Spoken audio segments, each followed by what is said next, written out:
Stone cancer শব্দটা শুনলেই কেমন যেন একটা ভয় কাজ করে, তাই না? কিন্তু দেখুন, ভয়ের চেয়েও বড় শক্তি হল সঠিক তথ্য জানা। তো আজকে আমরা ঠিক এই কাজটাই করব। স্তন ক্যান্সারের লক্ষণগুলো নিয়ে কথা বলবো, খুব সহজ করে, শান্তভাবে। মূল উদ্দেশ্য হল সচেতন হওয়া। শুরুতেই একটা খুব জরুরি বিষয় পরিষ্কার করে নেওয়া ভালো। স্তনে কোনো পরিবর্তন দেখলেই যে ভাবতে হবে ক্যান্সার হয়ে গেছে, ব্যাপারটা কিন্তু মোটেও তা না। সত্যি বলতে কি, বেশিরভাগ সময়ই তা হয় না। তবে হ্যাঁ, নিজের শরীর নিয়ে সচেতন থাকাটা ওটাই আসল। এখন প্রশ্ন আসতে পারে, এত সচেতনতার দরকারটা কি? দরকারটা খুব সহজ। যদি আমরা লক্ষণগুলো চিনি, তাহলে যে কোনো পরিবর্তনে দেরি না করে ডাক্তারের কাছে যেতে পারব। আর সবাই তো জানি, যে কোনো অসুখ যত আগে ধরা পড়ে ততই ভালো। তাই ভয়কে পাশে রেখে জ্ঞানকে শক্তি বানানোই বুদ্ধিমানের কাজ। এখানে একটা ব্যাপার মনে রাখতেই হবে, আমাদের প্রত্যেকের শরীর কিন্তু আলাদা। মানে একজনের জন্য যেটা স্বাভাবিক, সেটা হয়তো আরেকজনের জন্য নয়। তাই সবচেয়ে জরুরি কাজটা হলো নিজের শরীরের স্বাভাবিক অবস্থাটা চেনা, ঠিক যেন নিজের শরীরের একটা ম্যাপ তৈরি করে রাখা। আর তারপর খেয়াল করা সেই ম্যাপে কোনো স্থায়ী পরিবর্তন আসছে কিনা। তো চলুন এবার মূল আলোচনায় আসা যাক। প্রথম যে লক্ষণটা নিয়ে কথা বলবো, সেটা সম্ভবত সবচেয়ে পরিচিত, স্তনে কোনো ধরনের পিণ্ড বা চাকা। এই পিণ্ড বা চাকা কিন্তু অনেক রকমের হতে পারে। যেমন ধরুন, এটা হয়তো খুব শক্ত, ব্যথাহীন একটা কিছুর মতো মনে হতে পারে, আবার নরম আর ব্যথাযুক্তও হতে পারে। শুধু চাকা নয় কিন্তু, যদি স্তনের কোনো একটা অংশ স্বাভাবিকের চেয়ে বেশি ফোলা বা ঘন মনে হয়, সেটাও খেয়াল করার মতো একটা বিষয়। আচ্ছা, এই যে ঘনত্ব বা থিকনিংয়ের কথা বললাম, এটা ঠিক কি?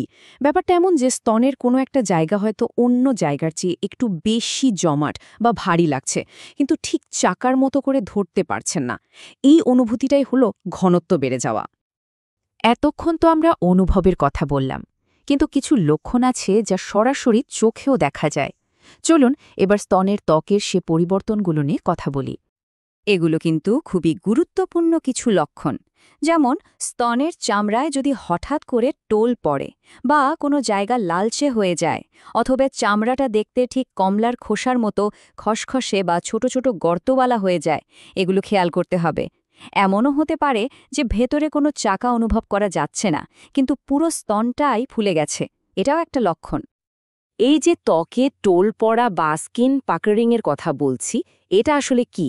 খুব সহজ করে বললে মনে হবে চামড়ার নিচ থেকে যেন কেউ সুতো দিয়ে ভেতরের দিকে টেনে ধরেছে।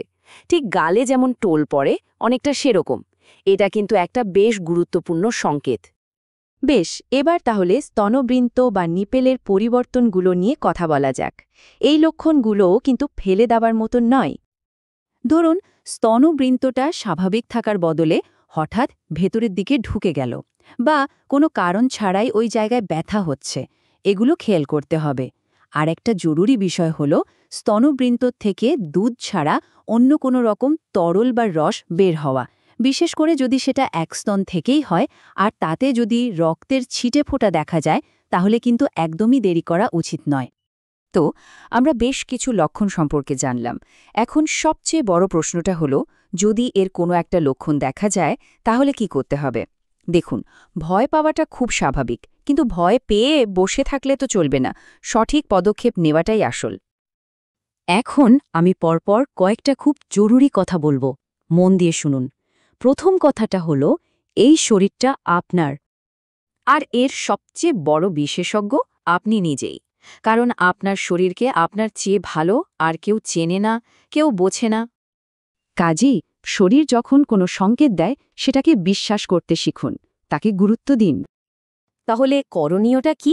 খুব সহজ, 3টে ধাপ।